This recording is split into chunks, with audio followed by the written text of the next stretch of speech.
Now that the FAA has announced that they're cutting air traffic by 10% at 40 of the biggest airports, y'all want to start paying attention. So as the wife of an air traffic controller, let me walk you through about how shitty their job is. Number one, since we're approaching holiday season, perfect time to talk about the holidays. As you may know, as a lot of you travel during the holidays, the airport just happens to be open, which means that air traffic controllers, they have to work. And so they don't get holidays off. Funny enough, this year will be the first time Ashton, my husband, for 4 years that he has Thanksgiving and Christmas off. But for the last 3 years, he's worked Thanksgiving and Christmas every single year, which is not only hard on him, but hard on their families. And the only reason he has Thanksgiving off this year is because he put it in last year, which leads to my second point, that they literally have to input their PTO in a year before. So now that we're in November of 2025, their PTO is opening up for an entire 2026. So say you get invited to a wedding to go to, maybe in March.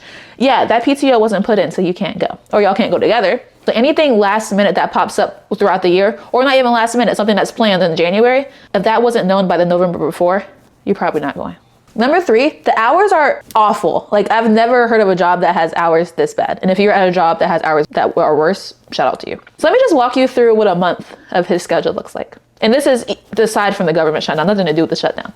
Upcoming, he has 2 weeks of overnight shifts, meaning that every day he has to go to work at 10:30 at night and not get off till 6.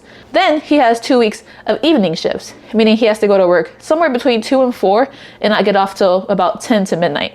And that's for 2 weeks. And then he may have 2 weeks or a week of day shifts, meaning he has to go to work at 6 a.m. and might not get off till 2 p.m. And you're thinking, okay, that's pretty consistent, but it's not. For example, last year's schedule, it was called a snake schedule, meaning that every single day of the week changed. And so he was off Monday, Tuesday, then Wednesday was like afternoon shift, Thursday afternoon, Friday morning, Saturday overnight. Like, that was his shifts every week. Every single day of the week was a different shift. Leading into my fourth point about days off. Weekends don't exist. Ashton never knows what day of the week it is because his weekends aren't consistent with normal people's weekends.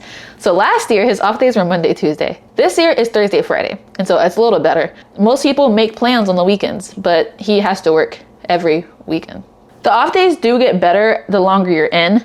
So maybe 10 years from now, he'll maybe get a Saturday off day, maybe. But that one's based on seniority. So he'll be stuck at bad days of the week for a while. But the funny thing with the days off is, say, okay, we know he's off Thursday and Friday, let's make a plan for a Friday night. Unfortunately, you can't, because if you don't know, they are severely understaffed, not just at his tower, at all of the towers and centers across the US. And so he gets mandatory overtime quite frequently. And so you can't even plan for the off days because a lot of times they have to go to work those days as well.